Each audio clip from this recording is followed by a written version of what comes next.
So Sean O'Malley believes that he'll be as big as Conor McGregor by the end of 2024. I want to make this video not just to trash Sean O'Malley for being absolutely delusional. First of all, he is absolutely delusional, and there's going to be a large segment of this video, or portion of this video, which will just be dedicated to calling Sean O'Malley delusional and making fun of him for not being the star that he thinks he is. But it's part of a bigger discussion that we need to start having, because I'm going to take you through some stuff in today's video. Don't worry, we're going to watch this clip of Sean O'Malley talking about being as big as Conor McGregor. We're also going to look at some of Sean O'Malley's numbers that he's pulling in recently. We're going to talk about Aljo saying that the pay-per-view flopped when it came to him fighting Sean O'Malley. I don't even think I'll play that video. Some of you guys have already seen it, but he said the pay-per-view flopped that he fought Sean O'Malley on. That's also partly to do with him. But we're also going to go through the trash talk of Sean O'Malley, and we're going to laugh at it because it's the biggest problem with Sean O'Malley. His fight style is amazing. Absolutely amazing. The look that he has is amazing for popularity. His Instagram is booming, you know what I mean? He's got a ton of likes, big amount of followers, all sorts. But the big problem that he doesn't yet have are those badass moments on the mic.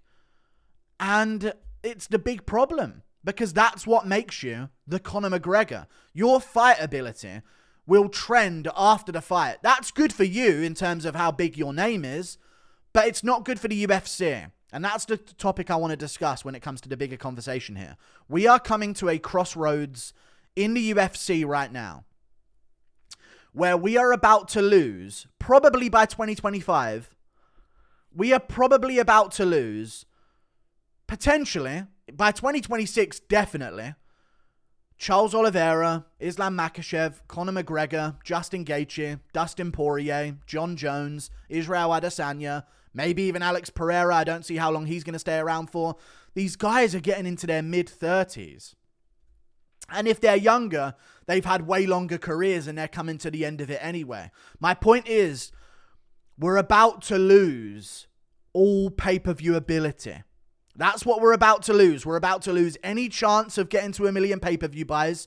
We're about to lose anyone who sells 800,000. And by the sounds of it in this Aljamain Sterling interview, O'Malley's not bringing in any big numbers. Okay, he's probably bringing in some, more than the Cejudo fight, more than previous fights in Aljo's career.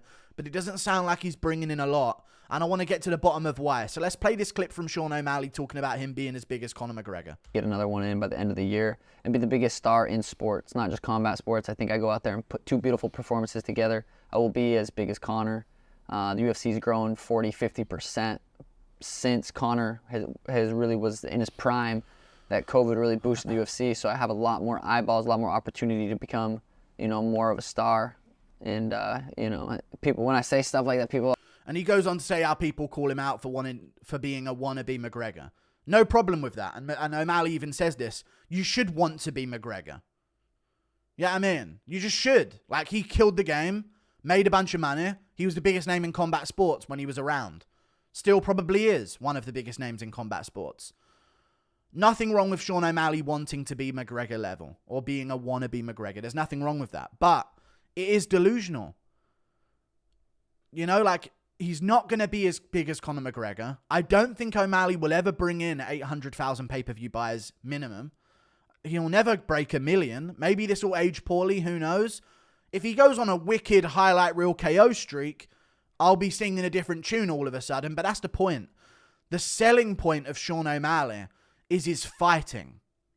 And when you do that, you kind of lose the ability to sell pay-per-views.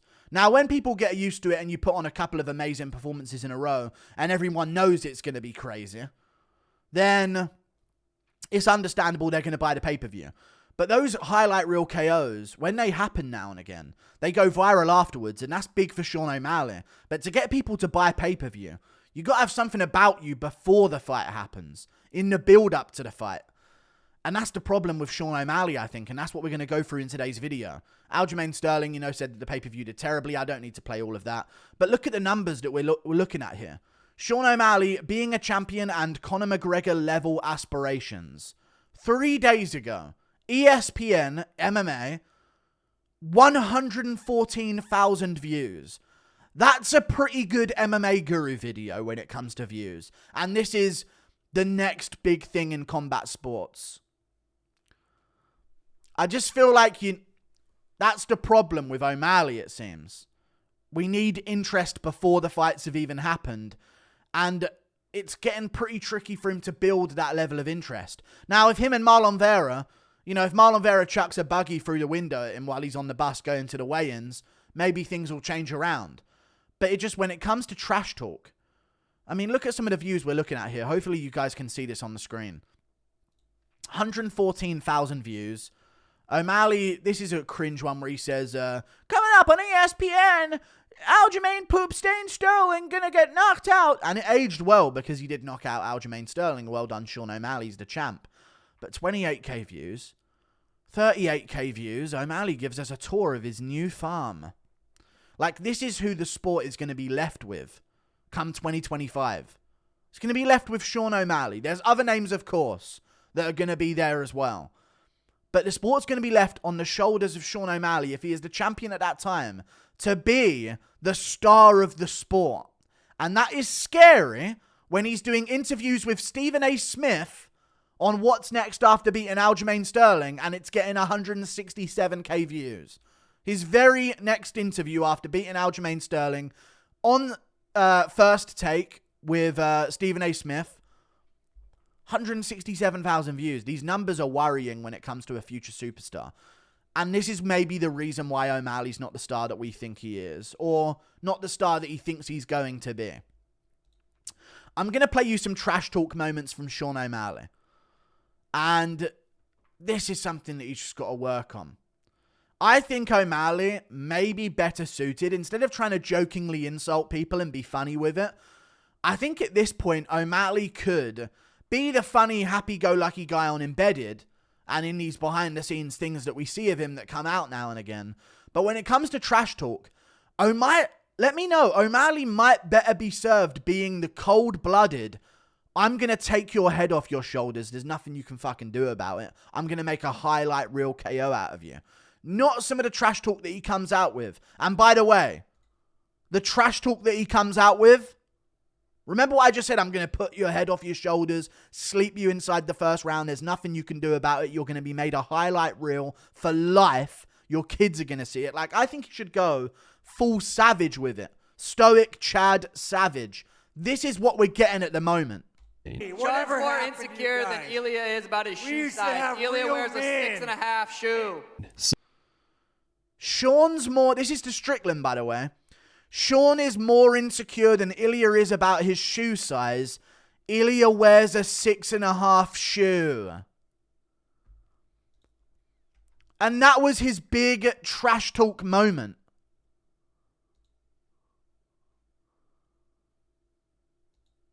It's just... We're missing something. There's a missing link. I feel like he should go the Savage direction when it comes to the trash talking. I mean, Sean's more insecure than Ilya is about his shoe size. Ilya wears a 6.5 shoe. So We need something different. We can't be, haha, Ilya wears a 6.5 shoe. I know your fan base are on average 10 years old. That's another problem, maybe. The fan base that O'Malley's speaking to is 10. And they can't buy pay-per-views. And that's the problem that we're having right now in the sport. It's the reason why I think the UFC is putting a lot of stock behind Bo Nickel.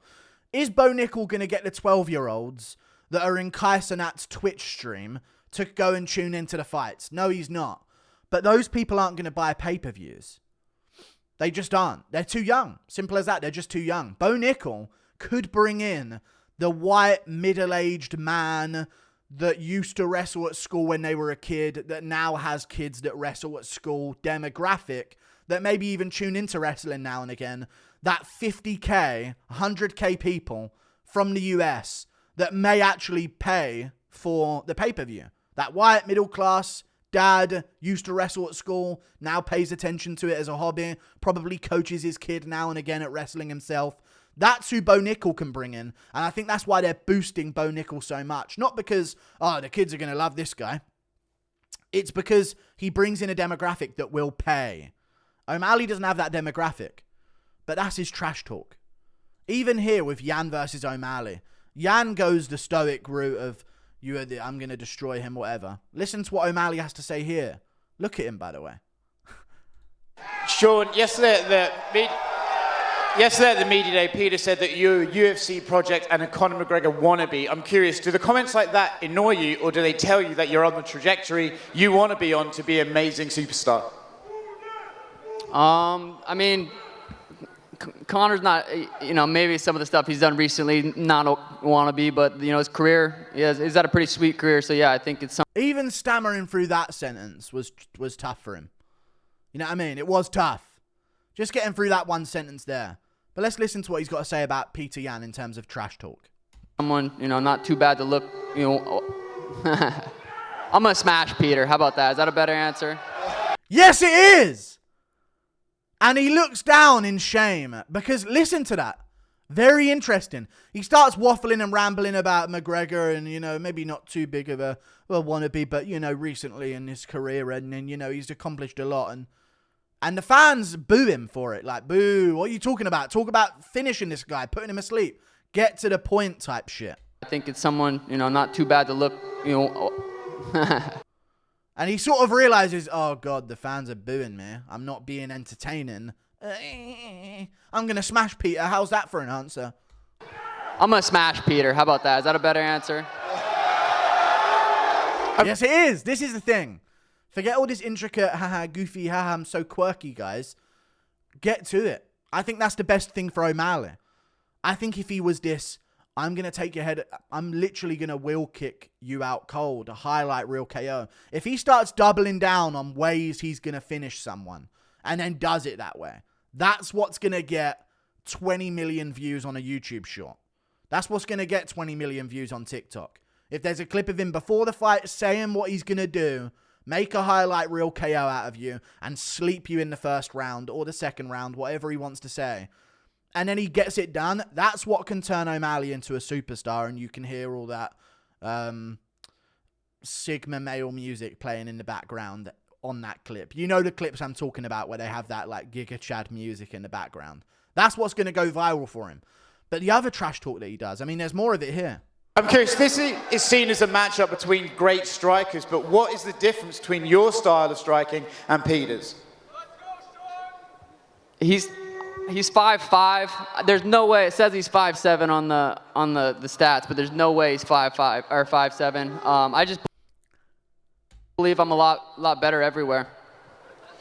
Come on! We need something more than this. And it's like he's looking down in shame. In shame, he's looking down between these lines. You know what I mean? There's something missing here, O'Malley. I'd love to talk to O'Malley and get and train him somehow on these short, precise things that he needs to say. Because it is his savageness in the cage and his fighting style that is making him a star. He needs to angle his trash talk towards that.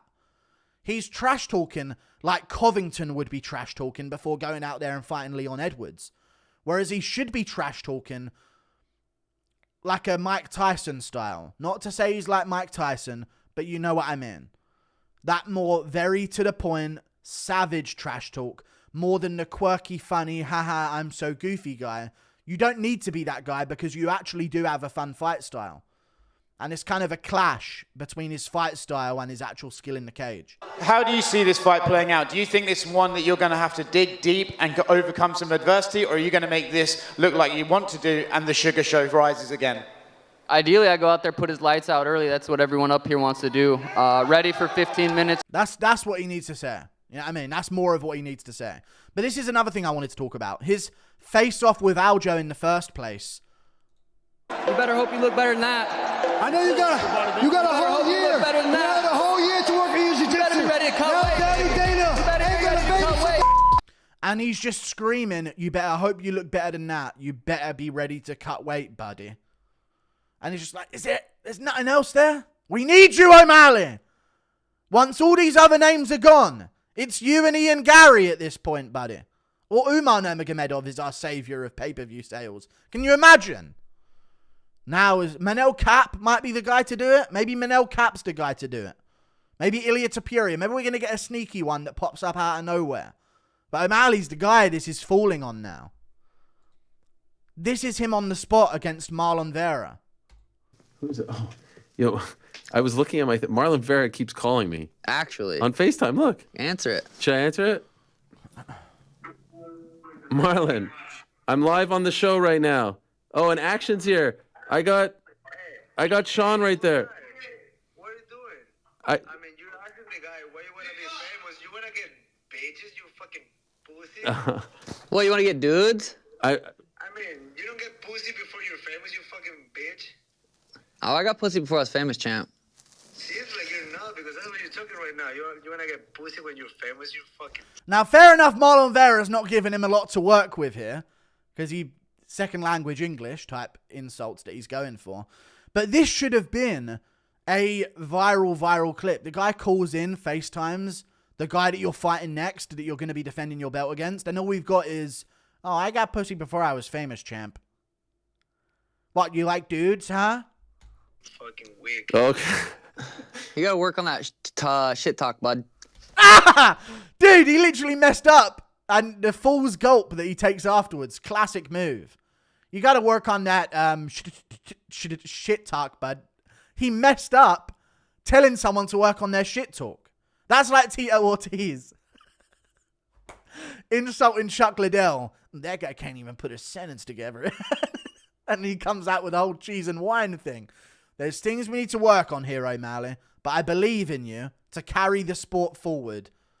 It's just, I don't think we're going to hit McGregor level. And we need someone to. Someone's got to be the guy to pick up the reins and go, okay, UFC, I'll sell the million pay-per-view buys. It's not working out right now. But who knows? Maybe after a couple viral highlight reel KOs, O'Malley will start to get to that level. Not quite, but close to it enough, maybe. It's just the sport.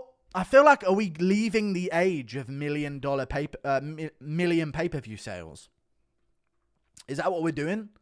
We're leaving that stage. The era of selling a million pay-per-view buys is gone. Seems like it. See you later. Goodbye. And they're overstacking his card at UFC 299. And that's what they do. Because that way, if it's almost like a social sheep, it's like the sheep of society. Where, let's say it's your first day at school. You came in late. Everyone else has been there for 6 months. One guy is determined popular. You go into school. Nothing about this guy is making you laugh. Nothing about this guy is making him seem cool. But because people have determined them to be popular, they therefore just are. You know what I mean? Sometimes that does happen in society. And I think O'Malley, the UFC are trying to do that with him. He is popular. He's a big name, I get it. But they're trying to... The card that they've put together at UFC 299... You can't tell me some of those fights shouldn't be on UFC 300. Look at the card. I wish I could pull it up right now. Look at the card. It's so good, top to bottom, stacked with so many amazing fights. There's main card for pay-per-view fights on the prelims of that card, while UFC 300 seems like it's being left up to dry. That's what they did with Adesanya versus Blachowicz, overstacking that card as well. They're just trying to make it so, see, it sold 600k buyers. It was O'Malley that did that. Even though it might be one of the best cards of all time. You know? Like and subscribe. Thank you for watching. Toodle Pip. I'll see you later. Just wanted to talk about this topic for a bit. Goodbye.